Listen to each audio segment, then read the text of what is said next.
ನನ್ನಿಂದ ತೀರ್ಮಾನಗಳಾಗದೇ ಇದ್ದರೂ ನನ್ನನ್ನು ಆರೋಪಿ ಸ್ಥಾನದಲ್ಲಿ ನಿಲ್ಲಿಸ್ಕೊಂಡು ಏನೇನು ನಡೆಸ್ತಾ ಇದ್ದಾರೆ. ಅದೆಲ್ಲ ಮುಗಿದ ಮೇಲೆ ಮಾತಾಡೋಣ. ಎಲ್ಲ ಆಯ್ತು. ಪಾದಯಾತ್ರೆಗೆ ಹೋಗಿದ್ದೆ. ಪಾದಯಾತ್ರೆ ಹೋಗಿ ನಾನು ಜನಗಳನ್ನ ಎಚ್ಚರಿಸ್ತಕ್ಕಂಥ ಕೆಲಸ ಮಾಡಿದ್ದೀನಿ. ಇವ್ರ ಬಗ್ಗೆ ನಾನೇನು ಚರ್ಚೆ ಮಾಡಿಲ್ಲ. ಇಲ್ಲ, ನಾನು ಅವತ್ತು ಒತ್ತಾಯ ಏನು ಮಾಡಿಲ್ಲ. ನಾನೇನು ಎಲ್ಲೂ ರಾಜೀನಾಮೆ ಯಾರ್ದು ಒತ್ತಾಯ ಮಾಡಿಲ್ಲ.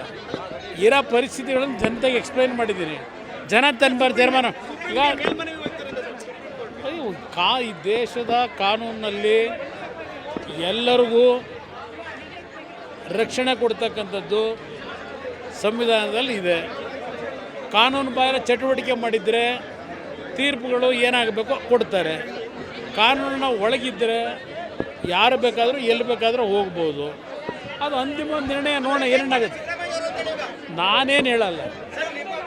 ಈಗ ನನ್ನ ಅಭಿಪ್ರಾಯ ಮುಖ್ಯ ಅಲ್ಲ. ನಾನು ಯಾಕೆ ಹೇಳಲ್ಲ ಅಂದ್ರೆ ಪಾಪ ಹೇಳಿದ್ದಾರಲ್ಲ, ಕುಮಾರಸ್ವಾಮಿ ಏನೋ ಮಾಡಿಬಿಟ್ಟಿದ್ದಾನೆ ಅಂತೇಳಿ. ನನ್ನ ನೈತಿಕತೆ ಅನ್ನೋದು ಕ್ಲಿಯರ್ ಆಗಬೇಕು ಮೊದಲು ನನಗೆ. ಅವರೇ ನನ್ನ ಮೇಲೆ ಸುಳ್ಳು ಆಪಾದನೆ ಮಾಡ್ಕೊಂಡಿದ್ದಾರೆ. ಒಬ್ಬ ಗ್ರೇಟ್ ಪಾಲಿಟಿಷಿಯನ್ನು ಹೇಳಿದ್ದಾರಲ್ಲ, ಎಲ್ಲ ಕ್ಲಿಯರ್ ಆಗಲಿ, ಆಮೇಲೆ ಮಾತಾಡ್ತೀನಿ. ಹಾಂ ನೋಡಿ, ಅವ್ರು ಕೊಡ್ತಾ ಇದ್ರೆ ನಾನು ಹೇಳೋಕ್ಕಾಗುತ್ತಾ? ಈಗ ನನ್ನನ್ನು ಇಕ್ಕಟ್ಟಿಗೆ ಸಿಗಿಸ್ಬೇಕು ಅಂತ ಹೋಗಿ ನಾನೇ ಹೆದರವನಲ್ಲ. ಕಾನೂನಿನ ವ್ಯಾಪ್ತಿಯೊಳಗೆ ಹೋರಾಟ ಮಾಡೋನು ನಾನು. ಅದರಿಂದ ನನ್ನ ಮೇಲೆ ಈ ಸರ್ಕಾರ ಹಲವಾರು ರೀತಿಯಲ್ಲಿ ಅದೆಂಥದ್ದು ಪದ ಬಳಸ್ತಾರಲ್ಲ. ಅವರು ಏನು ಬಳಸಿದರು? ಯಾರು 5 ಜನ ಮಂತ್ರಿಗಳು ಬಿಡಾಡಿ ಮಂತ್ರಿಗಳು. ಆ ಬಿಡಾಡಿ ಮಂತ್ರಿಗಳು ನನ್ನ ಮೇಲೆ ಆಪಾದನೆ ಮಾಡಿದ್ದಾರೆ ಅಲ್ವೇ? ಅದೆಲ್ಲ ಕ್ಲಿಯರ್ ಆಗಲಿ, ಆಮೇಲೆ ಮಾತಾಡ್ತೀನಿ. ಯಾಕೆ ಅನುಮಾನ ಇದೆಯಾ ನಿಮಗಿನ್ನೂ? ಅನುಮಾನ ಇದೆಯೇ? ನಾನು ಷಡ್ಯಂತ್ರ ಅಂತ ಹೇಳಲ್ಲ.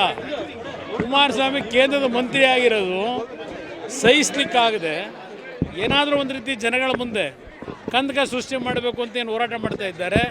ಅದರಲ್ಲಿ ಯಾವ ಮಂತ್ರಿಗಳು ಯಾವ ಬಿಡಾಡಿಗಳಿಗೂ ಏನೂ ಮಾಡಲಿಕ್ಕೆ ಸಾಧ್ಯ ಇಲ್ಲ ಅನ್ನೋದನ್ನು ಭಾಳ ಸ್ಪಷ್ಟವಾಗಿ ಇಲ್ಲಿ ಕಾಲಭೈರವೇಶ್ವರನ ಸನ್ನಿಧಾನದಲ್ಲಿ ಹೇಳ್ತಾ ಇದ್ದಾರೆ.